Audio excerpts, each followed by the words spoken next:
Hallo zusammen, ich stehe vor der Brauerei Kanone. Sieht erstmal gar nicht so aus, aber da hinten geht es weiter. Das hier ist der Christian Küchler. Und herzlichen Dank, dass du dir Zeit genommen hast. Sehr gerne.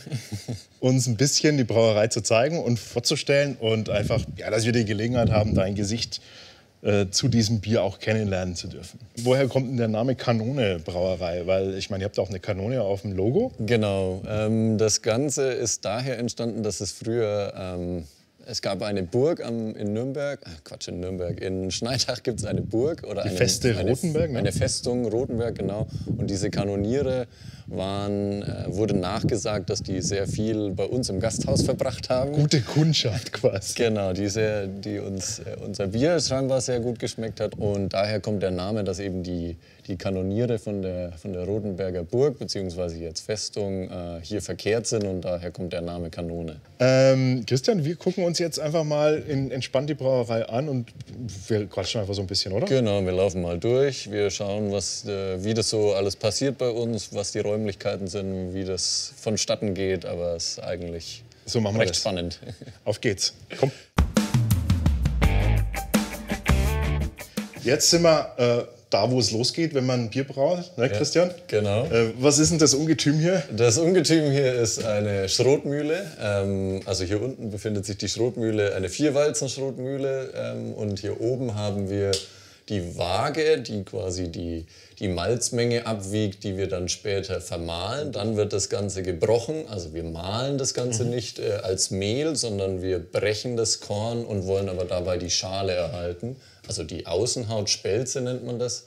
Und diese Spelze brauchen wir dann später im Läuterbottich, wo wir dann später dazu kommen, der wie ein großer Kaffeefilter funktioniert am Ende des Tages. Und wie alt ist dieses Ding? Dieses Teil ist deutlich älter als ich es bin. Das ist von 1974 und tut seither seinen Dienst. Und das sehr gut, sehr zuverlässig und wir sind sehr, sehr glücklich damit. Mich interessieren natürlich noch ein paar Sachen zu eurem Bier, ne? Oder zu eurem Bierrennen. Ihr habt ja mehrere Bierstile. Ja. Was habt ihr denn so bei euch so? Also klassisch, wie es in Bayern oder in Franken auch ist, ist das Helle. Das ist unser stärkstes Pferd, sage ich mal, im Stall. Das ist unsere Hauptmarke. Gleich danach kommt unser Zwickel. Das ist ein sehr traditionelles Zwickel. Das ist kein klassisches Kellerbier. Es ist auch naturtrüb, aber es sind ein paar Rauchmalze mit drin. Das Ganze bekommt dann einen fränkischen Touch dadurch, durch diese Rauchmalze, durch diese traditionellen Malze. Hat auch eine sehr schöne bernsteinfarbene Farbe.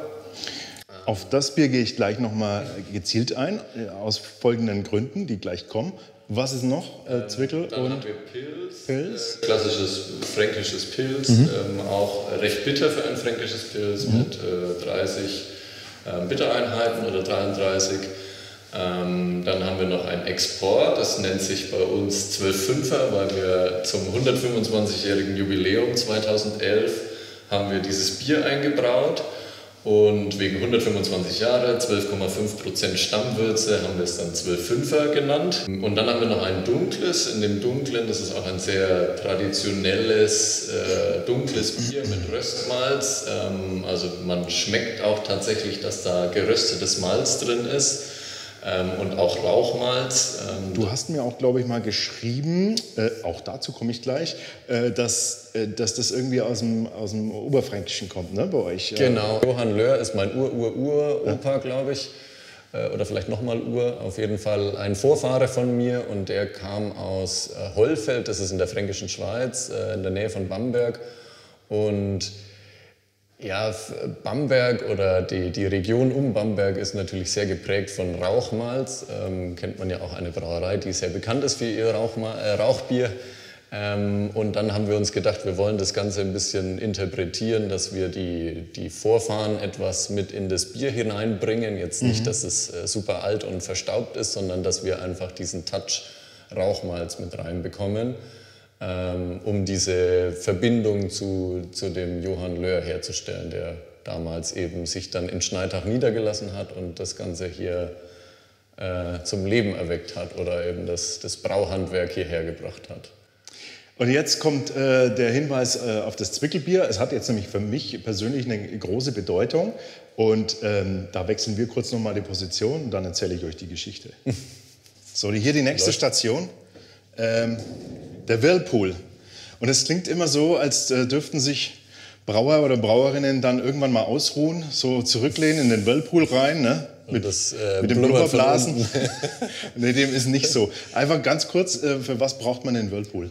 Wir haben nach dem Kochen, bei der Bierherstellung fallen Eiweiße aus während der Kochung und diese Eiweiße wollen wir aus der Würze herausnehmen und das geschieht eben in diesem Whirlpool. Das heißt, man nutzt diesen Teetasseneffekt im Prinzip.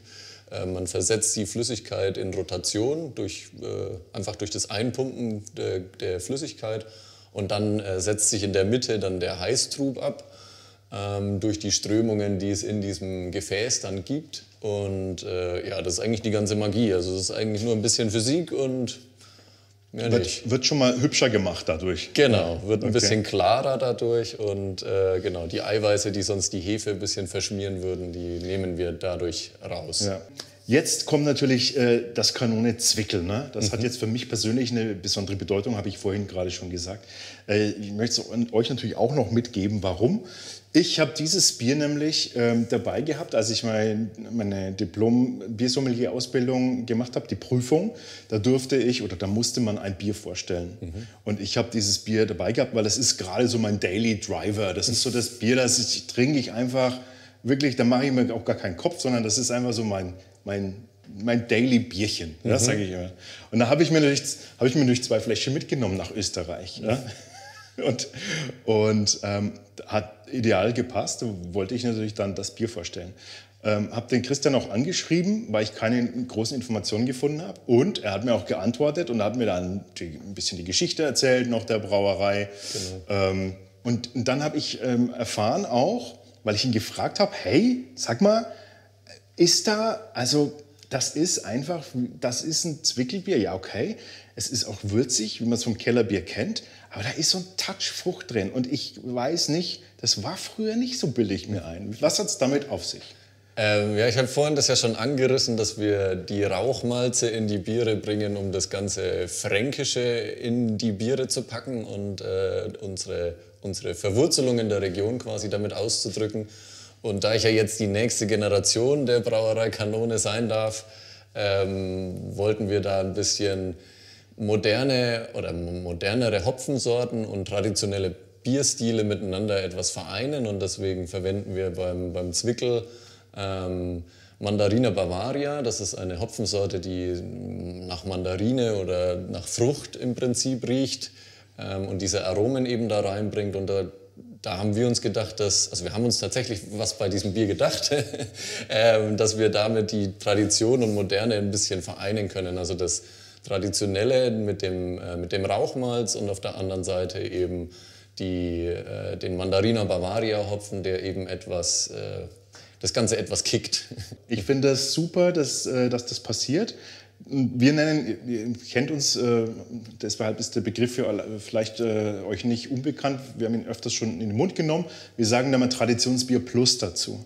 Weil du hast den klassischen Bierstil, aber jetzt geht man einfach nicht her und sagt, ja, das ist so und das bleibt so und das wird sich niemals ändern. Nee, jetzt kommt eine neue Generation.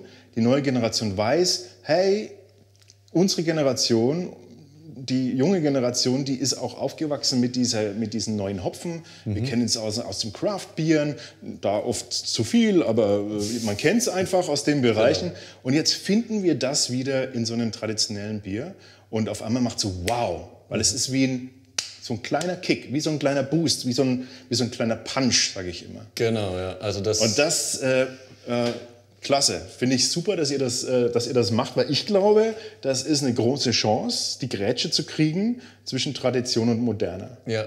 Also man muss hoffentlich nicht Biersommelier dazu sein, damit man die Frucht rausschmeckt, aber es kommt sehr subtil, aber es ergänzt sich, glaube ich, ganz gut. Genau, es ist subtil und dadurch auch nicht aufdringlich oder so, sonst würden natürlich die traditionellen Biertrinker Und die braucht man ja als Brauerei, ne? Die den Absatz bringen. Die würden sagen, was ist denn das? Wo ist mein gutes Kellerbier hin? Die gehören ja auch zu unserer Kundschaft. Die wollen wir ja auch glücklich machen. Absolut, das ist ganz wichtig. Es geht ja immer auch ums Überleben, ne? Dabei. Genau.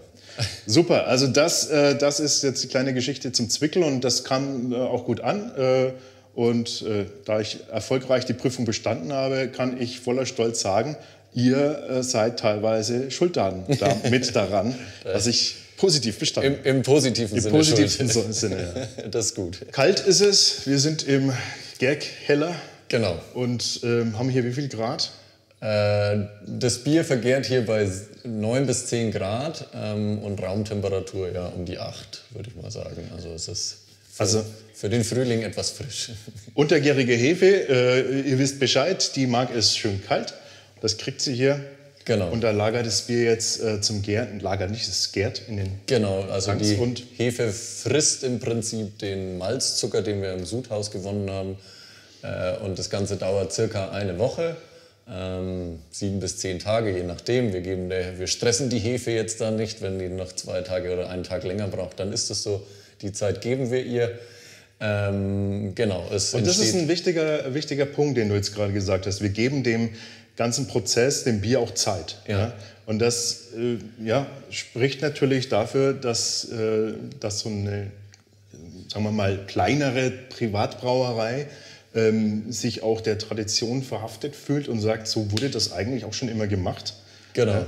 Bier braucht Zeit und ihr gebt dem Bier Zeit. Genau. Also nochmal ein dicker Pluspunkt auf eurem Brauereikonto. Genau, wir machen Strichliste für die Kanone. Wir hoffen, dass sich das auch wirklich auf dem Konto dann auszahlt, weil da muss man dann halt einfach mal ein paar Cent mehr bezahlen fürs Fläschchen und das ist es aber halt auch wert. Genau, also es ist klassisch, wie du schon richtig gesagt hast. Wir stressen die Hefe nicht, wir versuchen das Bier jetzt nicht in 2 Wochen durch die Brauerei zu jagen, um möglichst schnell einfach nur ein Produkt zu haben, sondern was Anmerkung durchaus auch gemacht wird genau. in der Branche, aber hier hat das Bier Zeit. Genau, hier haben wir, wie gesagt, je nachdem, 7 bis 10 Tage, wenn es mal einen Tag länger dauert, dann ist das auch kein Drama, solange bei uns die Qualität stimmt. Und das äußert sich natürlich dann auch im Geschmack und in der... Ich hoffe, dass man das schmeckt, dass wir da mit so viel Leidenschaft dahinter sind und so viel Energie da reinstecken, dass das auch gewertschätzt wird. Also das ist mein persönliches Anliegen, nicht nur für die Kanone, sondern eigentlich für alle fränkischen Brauer, die da tagtäglich ihre Muskelkraft einsetzen, dass es solche Brauereien wie uns eben noch gibt. Genau. Und wir haben es vorhin spaßeshalber so ein bisschen gesagt, man müsste eigentlich, also es gibt ja so ein Slow Brew Etikett, ne? Ja. Da gibt es bestimmte Kriterien und wir haben so zum Spaß gesagt, eigentlich sollte das Standard sein, das sollte man gar nicht brauchen, sondern man müsste, wenn dann, müsste man es deklarieren, wenn man es nicht so macht. Genau, ne? wenn man nicht nach traditioneller Brauweise wenn man dem Bier nicht Zeit gibt, müsste man es eigentlich irgendwo draußen dran kleben, so einen Pranger oder so, den Bierpranger. Christian, was machst denn du da? Meine Lieblingsbeschäftigung. Erfahren wir jetzt, warum das Zwickelbier heißt? Ja, das ist tatsächlich so. Also der Name Zwickel kommt von diesem Probehahn. Das ist wo man sich eine Probe abzwickt von dem Tank.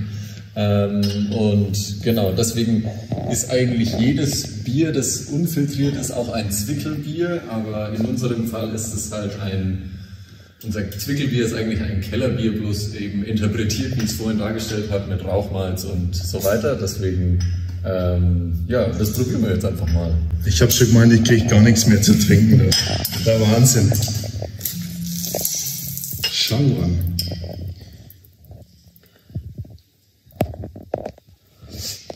Ich stelle mir vor, dass der Brauer da natürlich ganz gerne mal hingeht und ganz oft überprüfen muss, wie weit es denn schon ist mit der Reife. Ich sag's mal so, regelmäßige Produktkonfrontationen sind definitiv, gehören zum Alltag. Also es ist tatsächlich eine Qualitätskontrolle, aber ja. So, bevor wir weitermachen, haben wir jetzt uns erst einmal eine Pause verdient. In diesem Sinne, Prost. Cheers. Prost. Direkt vom Tank. Ich liebe es. So, jetzt stehen wir hier vor Fässern. Und das hat folgenden Hintergrund. Normalerweise, wenn das Bier jetzt fertig ist in der Gärung, kommt es in die Reifung. Das ist im Reifekeller. Da ist es saukalt, nämlich wie kalt? 1 Grad ungefähr oder deshalb, an die Null. Deshalb habe ich als Warmduscher entschieden, dass wir da nicht reden, sondern stellvertretend für die Fässer oder die Tanks, die im Reifekeller sind, stehen wir jetzt hier vor euren Fässern. Wie lange kriegt das Bier jetzt dann da noch mal Zeit? Ja, also nach dem Gärkeller, wo wir 7 bis 10 Tage verbringen, oder die Hefe zusammen mit dem Bier 7 bis 10 Tage verbringt, kommt das Ganze dann in den Lager- oder Reifekeller, wo das Ganze dann geschmacklich noch ausreift. Also da bindet sich dann im Prinzip die Kohlensäure im Bier durch Gegendruck. Ganz natürlich, wird nichts künstlich dazu dosiert oder so, das ist einfach nur Mutter Natur. Und ein bisschen Physik, und die Kohlensäure bindet sich da drin, die Hefe sedimentiert dann am Ende der Reifung am Boden oder am Boden des Tanks. Und dieser ganze Prozess, dadurch, dass es so kalt ist, braucht die Hefe sehr lange dafür. Das ist wie bei uns Menschen, wenn es sehr kalt ist, dann sind wir auch etwas träger oder etwas langsamer. Oder müssen uns bewegen, damit uns warm wird, und dadurch ist der Stoffwechsel da sehr langsam bei der Hefe, und das Ganze dauert dann ca. 4 bis 6 Wochen. Bei uns ist die Schallmauer 4 Wochen, und dann je nachdem, wie gesagt, auch wie beim Gärkeller, wenn es mal noch ein paar Tage mehr braucht oder eine Woche, dann kriegt sie das. Oder also kriegt das Bier diese Zeit, die es braucht, damit es so schmeckt, wie es schmecken soll. Auch hier also Langsamkeit als Qualitätsmerkmal. Ne? Sehr schön. Genau. So muss es sein. Richtig gemütlich eigentlich. Ein gemütlicher Prozess. Ja, das passt ein bisschen auch in die fränkische Bierkultur. Genau, weil Bier ist ja auch etwas sehr Geselliges und Gemütliches, wo man nicht einfach, also wenn man zusammensitzt, ist ja auch das, was eigentlich das Ganze ausmacht. Ne? Und ich finde auch, dass dieses Wort Seidler, was wir in Franken ja haben, ist ja nicht nur ein Bier, sondern das ist ja so viel mehr drumherum. Das ist Kartenspielen, Schafkopfen, am Tisch sitzen, mit Freunden gute Zeit haben. Das ist so das umschließt für mich dieser ganze Begriff eigentlich. Und das ist eigentlich was Einzigartiges, was wir in Franken haben. Und deswegen sollten wir den Namen Seidler unbedingt beibehalten, glaube ich.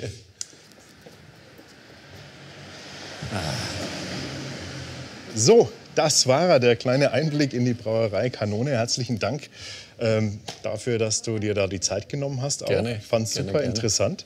Und ja, für alle anderen, die in der Nähe sind, die sollten sich definitiv hier mal ein leckeres Kanone reinziehen, weil ich weiß gar nicht, wie weit liefert ihr denn? Oder wie weit ist denn der...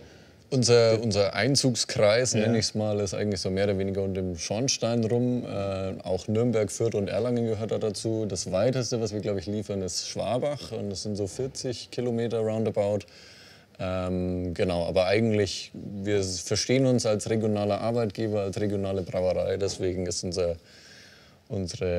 Hauptabsatzgebiet eigentlich auch rund um den Schornstein und dann eben bis nach Nürnberg.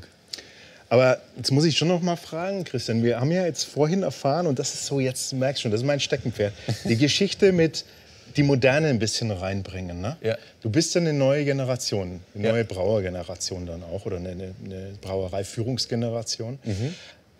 Wie, hast du jetzt schon irgendwie dir schon mal Gedanken gemacht, wenn die Übergabe vollzogen ist, was werden wir erwarten dürfen? Oder wo geht es denn hin mit der Brauerei Kanone?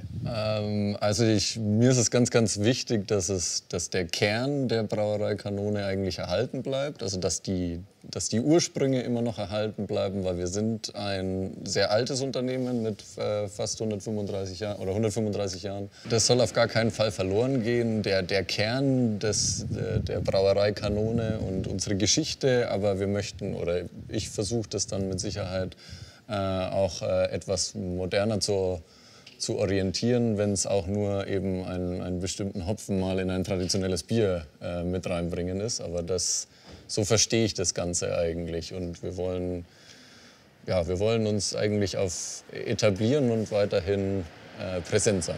Es soll nach wie vor noch die Brauerei erhalten bleiben und eben der Kern der Kanone. Und mit Sicherheit werde ich da oder werden wir als nächste Generation dann die ein oder anderen Akzente setzen, aber das werden wir wohlbedacht tun, ohne dem Ganzen Schaden zuzufügen. Und wir als Konsumenten und Kunden sind natürlich auf jeden Fall sehr gespannt, Ja. Was ihr macht und wie es mit euch weitergeht und wünschen euch natürlich auf jeden Fall erstmal alles Gute und ganz viel trinkfreudige Kundschaft. danke. Christian, vielen Dank, es war mir ein Vergnügen mit dir. Ja, hat Spaß gemacht. Und wir sehen uns das nächste Mal wieder. Ihr wisst ja, das ist jetzt Teil einer Reihe, soll es werden. Und Christian hatte die Ehre, Nummer Ehre, 1. weiß man nicht, ob das eine Ehre ist, heute diese Reihe zu starten mit mir. In diesem Sinne, wir sehen uns. Ciao.